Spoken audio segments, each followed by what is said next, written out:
Persoalan dia, macam mana kita nak cari hala tuju hidup? Okay, buat you all yang mengalami dilema dalam diri, tak tahu apa nak buat dalam hidup, cuba jawab 3 soalan ni. Okay, yang pertama, cuba fikirkan satu ataupun beberapa perkara lah yang membuatkan anda rasa teruja, excited untuk buat perkara tersebut walaupun anda tengah penat.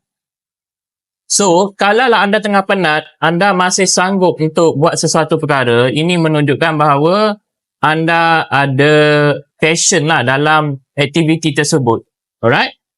Alright, yang kedua adalah cuba fikirkan apa benda yang orang selalu datang tanya dekat anda.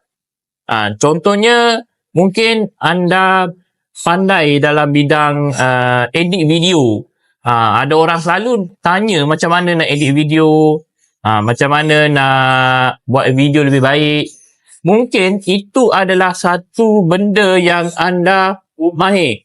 Satu perkara yang mereka nampak dan ada dalam diri anda yang anda boleh jadikan sebagai satu purpose hidup, satu hala tuju. Okay? Dan yang terakhir sekali adalah cuba cari satu benda, katakanlah duit tu bukan satu penghalang untuk anda buat benda tu. Apakah perkara tersebut? Kalaulah perkara tersebut anda boleh buat tanpa menjadikan duit sebagai halangan, maksudnya itu juga merupakan perkara yang anda boleh jadikan sebagai hala tuju hidup.